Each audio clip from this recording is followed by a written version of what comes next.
Le paysage autour de l'église de Saint-Laurent est baptistère de Saint-Jean. Église et baptistère remontent à la seconde moitié du IXe siècle et sont un ensemble historique entre les plus anciens du Canavet, un des premiers exemples d'architecture pré-romane en Piémont. Avant de visiter l'intérieur avec les fresques et l'ancien fond baptismal, il faut s'arrêter un instant pour considérer son rôle dans le paysage, toujours en mouvement, un vrai témoin de l'histoire. Depuis 12 siècles, à peu près, il maintient sa position sur le rocher qui domine le vieux bourg et l'ancienne route de communication entre la France et l'Italie, à travers la région appelée Canavese et Valle d'Aoste.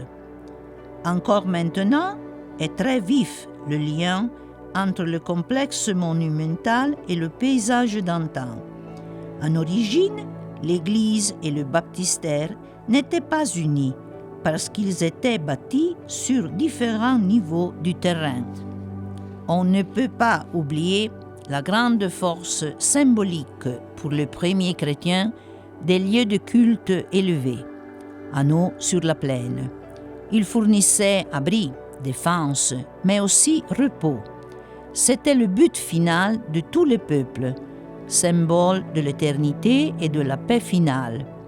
Pour le chrétien, Jésus-Christ lui-même, c'est le rocher, la pierre, la montagne.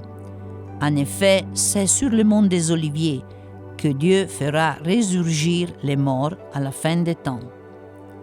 La pierre n'est pas seulement le fondement de l'Église, mais est surtout sa structure même, du moment que la partie plus ancienne de l'Église est bâtie avec les cailloux du torrent. Au cours des siècles, les paysages autour de l'église changent incessamment. Quelques siècles après la construction du château vieux, au XVIIe siècle, tout près de ceci, on élève un nouveau château. Église et château forment ainsi un point de repère pour les passionnés d'histoire, de spiritualisme et du rapport entre pouvoir temporel et pouvoir religieux.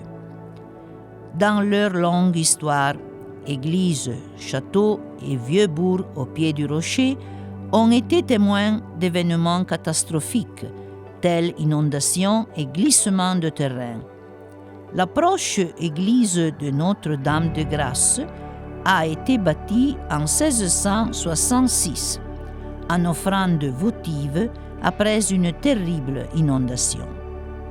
Le paysage rural qui entoure l'église est modifié par l'activité incessante de l'homme. Au XVIIIe siècle, les bourgades tout autour prospéraient de cultivation et étaient riches de lieux de transformation de produits agricoles, moulins, pressoirs à raisin, peste du chanvre.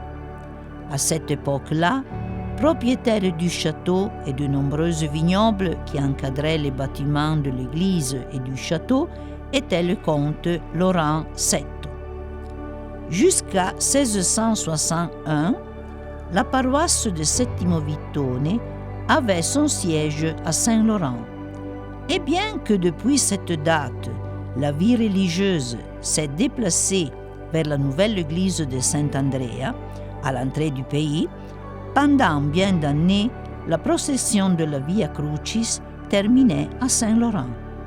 Peut-être pour l'appel spirituel particulier ou pour le charme scénique, mais le complexe de la Pieve et du baptistère a toujours exercé une très forte suggestion sur les voyageurs comme sur les habitants du lieu, pour le profond sentiment d'identité qu'il suscite en tout le monde.